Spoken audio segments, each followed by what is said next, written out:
আমি দেখে নিয়েছি একটা মুভি, যেই মুভির মধ্যে এমন টুইস্ট দেখানো রয়েছে না, যেটা দেখলে আপনারাও পাগল হয়ে যেতে পারেন। তার কারণ কি, একজন যদি আজকে মারা যায়, সে পরপর 5 দিন কি করে মার্ডার করবে?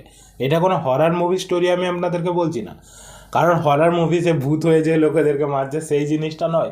তার আগে থেকে প্ল্যানিংটা কি লেভেলের দেখানো রয়েছে সেইটা আপনারা দেখুন।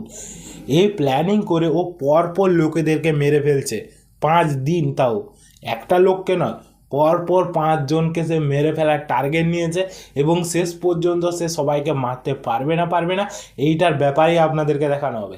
এবং এখানে হিরো কে হবে সেইটার ব্যাপারেও আগে থেকে হিন্ট দিয়ে দিয়েছে সে, যে কে এখানে ইনভেস্টিগেশনটা করতে চলেছে।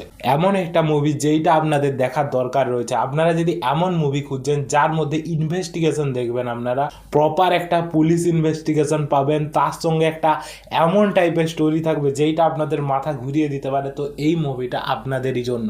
আপনারা যদি এমন মুভি খুঁজছেন যে রাক্ষসান টাইপের মুভি চাই আমার, যে রাক্ষসান কী লেভেলের মুভি ছিল সেটা আপনারা জানবেন, তো সেই লেভেলের মুভি এটাও একটা।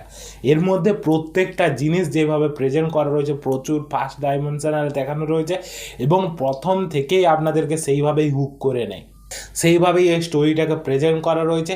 যেইভাবে একজন সাইকো মারতে চায় মানুষদেরকে, সে নিজেই প্রথমে গুলি মেরে মরে যায়, তো তাকে খুঁজে পাওয়া গেছে, কিন্তু মারছে কেন, কেন সে লোকেদেরকে মারছে সেই জিনিসটা খুঁজে পেতে এতটা সময় লেগে যায়, সেই জিনিসটা আপনাদের মাথা খারাপ করে দেবে। তো সেই হিসাবে আমি মুভিটাকে একটা মারাত্মক মুভি বলবো।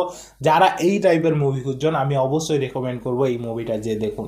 যদি আমার ভিডিওটা আপনাদের ভালো লেগে থাকে অবশ্যই একটা লাইক করে চ্যানেলটাকে সাবস্ক্রাইব করে দিন। আর এই মুভিটা যেটা কি নেটফ্লিক্সের মধ্যে অ্যাভেলেবেল আছে, একটা তামিল মুভি, হিন্দি ডাবের মধ্যেও অ্যাভেলেবেল আছে, যেটার নাম হচ্ছে আরিয়ান। তো এই মুভিটা আপনারা অবশ্যই যে দেখুন। তো যদি আমার ভিডিওটা আপনাদের ভালো লেগে থাকে অবশ্যই একটা লাইক করে চ্যানেলটাকে সাবস্ক্রাইব করে দিন, কারণ এরমই ভিডিও আমার চ্যানেলে আসতে থাকে। তো আজকের জন্য এতটুকুই, ভিডিওটা দেখার জন্য ধন্যবাদ।